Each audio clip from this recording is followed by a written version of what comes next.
नमस्कार दोस्तों, आप सभी का स्वागत है कृषि की बात इंद्र के साथ पे। और आज विशेष चर्चा में हमारे साथ जुड़ेंगे राकेश टिकैत जी, जो हमें बताएंगे किसान आंदोलन, किसान क्रांति और मुजफ्फरनगर में होने वाली महापंचायत के बारे में। लेकिन इससे पहले हम पंचायत के बारे में आगे बढ़ें, हम जानना चाहते हैं राकेश टिकैत जी कि जो करनाल में किसानों के साथ हिंसा की गई, उसके बारे में आपका क्या विचार है? विचार क्या होता, तो गलत काम तो हो गया। वो हिंसा करी गई पुलिस फोर्स के द्वारा और उनको डायरेक्शन दी गई थी पूर्ण रूप से अधिकारी के द्वारा, जो आईएएस अधिकारी है, जो पूर्ण रूप से शपथ लेकर आता है, उनकी जिम्मेदारी बनती थी। उसका डायरेक्ट हिट करा गया है किसानों को कि सिर में चोट लगनी चाहिए, सिर फूटना चाहिए। तो गलत चीज़ का तो गलत ही कहेंगे। तो एक प्रकार से हमने देखा कि जब सरकारी प्रशासन हिंसा का साथ लेने लगे, हमने कुछ स्टेटमेंट भी सुने, शायद से खट्टर साहब ने कुछ उस पर टिप्पणी दी, उसके साथ चौटाला साहब ने टिप्पणी दी, और अंत में जो एसडीएम साहब थे उन्होंने ये कहा कि ऊपर से ऑर्डर आए हैं। तो आपके हिसाब से ये ऊपर से ऑर्डर कहाँ से आए हैं और इस सरकारी व्यवहार का आपको क्या लगता है इसके बारे में? देखो, ऊपर से मतलब ये है कि ऊपर का मतलब है सरकार, और कुछ फिर अपनी विचारधारा भी है। अगर उसकी पूरी बैकग्राउंड देखोगे तो बैकग्राउंड एंटी फार्मर्स मिलेगी। बैकग्राउंड उसका परिवार का टच बीजेपी से है, उसका परिवार का जो लिंकअप है वो पूर्ण रूप से ऐसे संगठन से मिलेगा जो पूर्ण रूप से इस आंदोलन के खिलाफ हैं। आप बैकग्राउंड देख लेना उसकी। तो ये बड़ी महत्वपूर्ण बात कही टिकैत साहब ने कि किस प्रकार से इसमें जो है बीजेपी हर तरीके से मिली हुई है और हर एक अधिकारी दबाव में है और किसानों के ऊपर हिंसा करने के लिए मजबूर किया जा रहा है। अब अगर बात करें किसान क्रांति की, तो टिकैत साहब, आप लोग 2.5 साल से लगभग लगे हैं पूरे देश भर में इस किसान क्रांति को फैलाने के लिए। इस किसान क्रांति की क्या उपलब्धियां हुई हैं इनमें, और साथ ही साथ इसमें क्या मुसीबतें आपके सामने आई, इसके बारे में थोड़ी टिप्पणी करें। देख लो, उपलब्धि तो ये है कि पूरा देश का किसान, मजदूर, नौजवान सब इसमें जुड़ गए हैं। और नुकसान इसमें क्या हो रहा है कि भाई अगर घर से बाहर रहेंगे तो दिक्कत तो आती है। यहाँ पर आप बैठोगे तो गर्मी रहेगी, सर्दी रहेगी, बरसात रहेगी। घर से बाहर अगर आदमी रहता है तो एक दिन के लिए भी जाता है तो उसकी अपनी व्यवस्था उसको करनी पड़ती है। यहाँ पे करीब 10 महीने यहाँ पे होली है, और पंजाब और हरियाणा और कुछ जगह के लोगों को तो कई महीने और ज़्यादा हो गए, तो दिक्कत तो होती है। घर से बाहर आप रहोगे तो समस्या तो होती है। मोदी सरकार ने शुरुआत में कहा था कि ये आंदोलन कुछ चंद किसानों का है, ये हरियाणा पंजाब का है। क्या आपको लगता है कि आज भी ये जो आंदोलन है ये इन चंद किसानों का रह गया है, और क्या मुजफ्फरनगर पूरे देश को ये बताएगा कि ये आंदोलन पूरे एक देश का आंदोलन है? मुजफ्फरनगर बिल्कुल बताएगा, और ये पहले भी आंदोलन पूरे देश का था, ये आंदोलन पूरे देश का है और आंदोलन पूरे देश का ही रहेगा। मुजफ्फरनगर की ज़मीन से इस आंदोलन को बताया जाएगा कि वहाँ पे पूरे देश से प्रतिनिधित्व वहाँ पे आ रहे हैं, उनको वहाँ पे बोलने का मौका दिया जाएगा। अब अपनी भाषा में, अब अपने स्टेट, अपने जोन के बारे में वे लोग बताएंगे, वे लोग वहाँ पे हैं। और क्योंकि आंदोलन दिल्ली के चारों तरफ हैं तो दिल्ली की चारों तरफ के लोग इसमें ज़्यादा रहेंगे।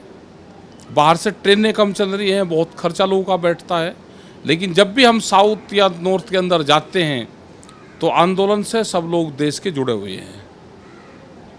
थोड़ा सा इस पंचायत के बारे में हमें और बताएं कि कितने लोग आ रहे हैं, क्या व्यवस्थाएं हैं वहाँ पे, क्या मुख्य कार्यक्रम होंगे इस पंचायत में? इसमें बाहर से काफ़ी संख्या में इसमें लोग आ रहे हैं। फिर भी लगभग कितने आपके साथ? कौन अंदाजा करेगा? वो तो हम भी उसको नहीं घूम सकते पूरा, प्रेस के लोग भी पूरा नहीं देख सकते। उसका क्या अंदाज़ा होगा, उसका कोई अंदाज़ा नहीं है। बहुत बड़ी भीड़ वहाँ पे आएगी। भीड़ वह एक जगह भी इकट्ठी नहीं रहेगी कि उसको कोई गणना कर लगा कोई, लेकिन बड़ी संख्या में लोग आएंगे, ये ज़रूर है। इतनी बड़ी भीड़ को पंडाल बनाना से लेके खाना खिलाने के लिए बहुत सारा खर्च लगेगा, बहुत सारा लोगों की की ज़रूरत पड़ेगी। इस सारे खर्चे को और मदद को आप कैसे? गांव के लोग कर रहे हैं। क्या चंदा दिया जा रहा है इसके लिए? नहीं, गांव के लोग, कोई इसमें चंदा नहीं है। गांव के लोग खाने की व्यवस्था पूर्ण रूप से गांव के जिम्मेदारी पे है। पानी की व्यवस्था भी गांव के लोग वो करते हैं। कुछ वहाँ पे जो घर हैं उसमें व्यवस्था करी गई है कि वो पानी पिलाने का उसका काम करे, जो शहर के लोग हैं। बहुत लोग को रुकने की व्यवस्था लोगों ने अपने घरों पे की है।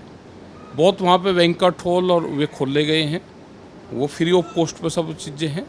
और लंगर की होगी, पानी की होगी, रुकने की होगी, टेंट की व्यवस्था लोगों से चंदा मांग के कर लिया, हो गया आंदोलन। और आंदोलन में लगता क्या है, जिस आंदोलन को जनता करती होगी तो उस आंदोलन में खर्चा कहीं का अपना लोग पैसे दे देंगे, वहाँ पे कोई कुछ दे देगा, कोई कुछ दे देगा, टेंट का उसका काम चल जाएगा, माइक का चल जाएगा, और कहीं का खर्चा है।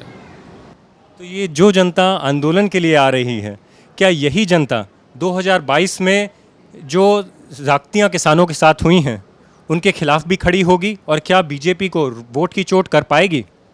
बिल्कुल करे भी। जो नाराज़गी है तो वोट के माध्यम से भी अपनी नाराज़गी दिखाएगी वो। भाई जनता नाराज़ होगी तो वोट नहीं देने की, खुश हो जाएगी तो दे देगी इनको। आपने कई बार अपने इंटरव्यू में कहा कि जनता दवाई देगी, जब नेता वापस आएंगे तो उनको दवाई मिलेगी गांव में। तो क्या इसका हम समझ सकते हैं कि इसका एक राजनीतिक पक्ष भी होगा कि क्या बीजेपी को हराने के लिए जो आपने मुहिम बंगाल से शुरू की वो मुहिम आगे बढ़ेगी, और अगर वो आगे बढ़ेगी तो उसमें क्या बिंदु होंगे जो आप उत्तर प्रदेश में किसानों तक ले जाएंगे? वहाँ के किसान खुद क्वेश्चन करेंगे। आने वाले टाइम पे 2022 आ रहा है, देश के प्रधानमंत्री ने, भारत सरकार ने ये कहा कि 2022 में आमदनी दुगनी हो जाएगी। तो गांव के लोग तो तैयार बैठे कि गन्ने का मूल्य हमारा 650 होगा, जो हमारा आलू का किसान है वो आत्महत्या कर रहा है वो बचेगा, बाजरे का रेट भी हमारा 4,500 रुपये होगा, हमारे धान के रेट भी 3700 रुपये पर क्विंटल होंगे, तो हमारा जो गेहूं का रेट है वो भी 4,000 रुपये हो जाएगा। तो सब लोग तैयारी कर रहे हैं। बिजली के रेट आधे हो जाएंगे, 175 रुपये आस पावर है, तो बिजली के रेट भी लोग सोचते हैं कि कम से कम आधे रेट घट जाएंगे, तो जब भी तो आमदनी दुगनी होगी। तो इन सब चीज़ों का सवाल है। जब उनके लोग वोट मांगने आएंगे तो लोग ये अपने क्वेश्चन करेंगे। गन्ने का रेट नहीं बढ़ा पिछले 5 साल से, तो उम्मीद है कि रेट बढ़ेगा। जो करीब 12,000 करोड़ रुपए से ज़्यादा बकाया है तो उसका भुगतान होगा। तो 2022 में आमदनी दुगनी होगी। तो ये सवाल हमारा प्रमुखता से रहेगा, और ये प्रधानमंत्री की घोषणा है, हम तो उन्हीं की तो चर्चा करेंगे। डिजिटल इंडिया कैंपेन से देश के किसानों को जोड़ा जाएगा। अगर पेट्रोल पंप जुड़ सकता है, अगर पेटीएम से छोटा दुकानदार को जोड़ सकते हैं, पेटीएम मंदिरों में जुड़ सकता है, तो पेटीएम से भाई किसान को भी जोड़ दो। डिजिटल इंडिया कैंपेन का लाभ किसान भी ले ले। अपनी फसल बेचता है और उसको 2-2.5 साल में उसको पैसा वापसी मिलता है। जो पैसा किसी किसान ने 2020 में लगाया अपने खेत में, उसने गन्ने की फसल पैदा करी, वो अक्टूबर में गन्ने की फसल डलनी शुरू होगी, 22 में उसकी डलेगी, 20 में उसने पैसा उसमें लगाया, और उसको जाके वो 23 में लगा, मतलब 3 साल बाद में उसका वो पैसा रिटर्न होगा। ये तो व्यवस्था दुनिया में देखी नहीं। ट्रांसपोर्ट का पैसा, हम माल अपना तारते हैं तो ट्रांसपोर्ट का पैसा साथ के साथ ट्रांसपोर्ट वाला लेता है, उसका डीजल उसका वो लगा। लेकिन किसान ऐसा है कि अपना शुगर मिल में गन्ना डाल लिया, ट्रांसपोर्ट अपने पास से डाल ली, और उसका 2 साल बाद में उसका पैसा भी लगा। तो कोई देश की व्यवस्थाओं पे कोई चर्चा करने के लिए देश में सरकारें हैं, उन सरकारों की हम तलाश कर रहे हैं, उसका जवाब हमको चाहिए। कोई पॉलिटिकल आदमी है कि जो हमारे सवालों का जवाब देगा?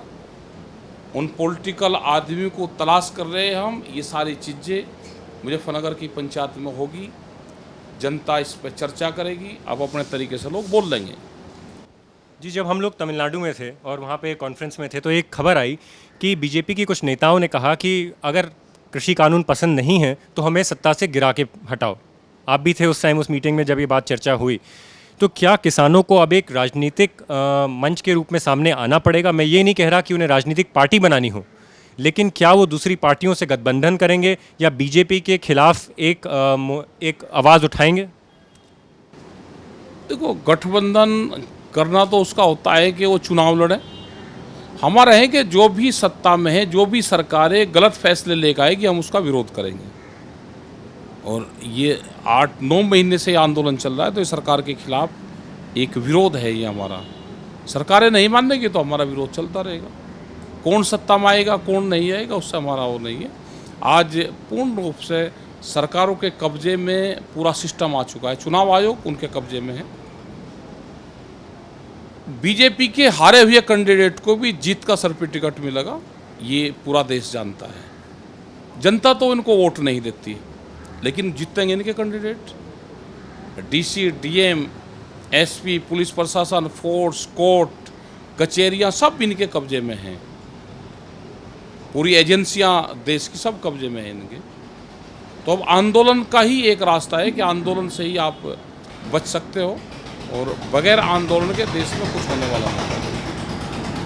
एक सवाल और है कि ये तो चलिए किसानों के मुद्दे थे, लेकिन अगर अब बात करें आम लोगों की, तो वो इस आंदोलन को क्यों देखें और क्यों इस आंदोलन से जुड़ें? उनके लिए आपका क्या संदेश होगा? हमारा ये है कि हमने पहले भी कहा है कि रोटी बाजार की वस्तु नहीं है, रोटी ज़रूरत की चीज़ है। उसका बाजारीकरण होना, हर चीज़ का बाजारीकरण होना, जो 3 कानून में है, जो ये डंप करते हैं किसी भी सिस्टम को और अपने गोदामों में उसको भरते हैं। जो पहले होती थी कि कैपेसिटी कितनी रहेगी, आज वो कैपेसिटी खोल दी। कोई भी कितना भी पैसा लगा कर अपने गोदामों में माल को भर सकता है। यही हाल सेब के किसान का हिमाचल में हुआ। 80,000 पेटी अभी अडानी ग्रुप ने मार्केट में निकाली, जो पुराना सेब उनके पास में था। उससे ये हुआ कि मार्केट डाउन आया और अडानी ने कहा कि मैं 16 रुपये पर केजी के हिसाब से माल को कम खरीद दूंगा सेब को, और मार्केट को तोड़ दिया उसने। जब किसान का फसल आ रही है तो रेट सस्ता हुआ। अब सस्ते रेट में फसलों को खरीदेगा, अपने गोदाम में लगाएगा, उसका ताला लगाएगा, और जब मई जून के महीने में जब क्राइसिस होगा उस टाइम पे उसको 200, 250, 300 रुपये में बेचेगा। अभी वो 15-16 रुपये के आसपास से खरीद शुरू करके, और अगर पूरा एवरेज लगाएं तो 25 से 26 और 27 रुपये का वहाँ से खरीद होती है। और वो बिकता किस रेट में, आप यहाँ पे भी लगा लो। आटा किस रेट में खरीद बेचते हैं और ख़रीदते किस रेट में हैं, यही मक्का का लगा लो, यही बाजरे का लगा लो। तो फसल के टाइम पे सस्ता होगा, व्यापारी अपने गोदाम खोल लेगा, और जब फसल नहीं होगी तो महंगे रेट में बेचेगा। यही आम जनता को इसका लाभ और हानि आम जनता को देखना पड़ेगा। आपने अपने कई सारी बातों में और भाषणों में निजीकरण की विशेष रूप में आपने उसकी निंदा की है कि भारत जो है ये मोदी सरकार नहीं बची है, बल्कि एक कंपनी सरकार बन चुकी है। तो अंतिम सवाल मेरा ये होगा कि क्या भारत का लोकतंत्र और साथ ही साथ भारत की सरकार अब एक नए कंपनी राज के नियंत्रण में आ चुकी है? बिल्कुल पूर्ण रूप से आ गई है। देश में गोदाम पहले बने और पार्लियामेंट के कानून बाद में बने, तो इसका मतलब कहीं ना कहीं भ्रष्टाचार की वो आती है। जहाँ पे हाईवे पहले बनता है उन किसानों की ज़मीनें बड़े उद्योगपति घराने खरीदते हैं, तो उनको पता है कि यहाँ को हाईवे निकलेगा, सस्ते में ज़मीन खरीद के महंगा मुआवजा उठाते हैं। उनकी सड़कें फिर उनके रोड के ऊपर आती है, सड़कों के ऊपर उनकी ज़मीनें आती है, तो उसका लाभ पूरा देश का उद्योगपति उठा रहा है। जिस तरह से मंडियों को ये दिखा के इसका अब मंडियों में आमदनी कम है, उनकी ज़मीन को बेचने का प्रोसेसर चल रहा है। मध्य प्रदेश की बहुत सी मंडी बेची जा रही है, ये यहाँ पे भी होगा, और बिहार में मंडी बेचने का काम शुरू हो रहा है। वहाँ पे मंडियों के अंदर गोदाम बन रहे हैं। यहाँ की मंडियों में एग्री बेस इंडस्ट्रीज़ के नाम पे कि एग्रीकल्चर इंडस्ट्रीज हम लगाएंगे, मंडियों की ज़मीन बेची जाएगी।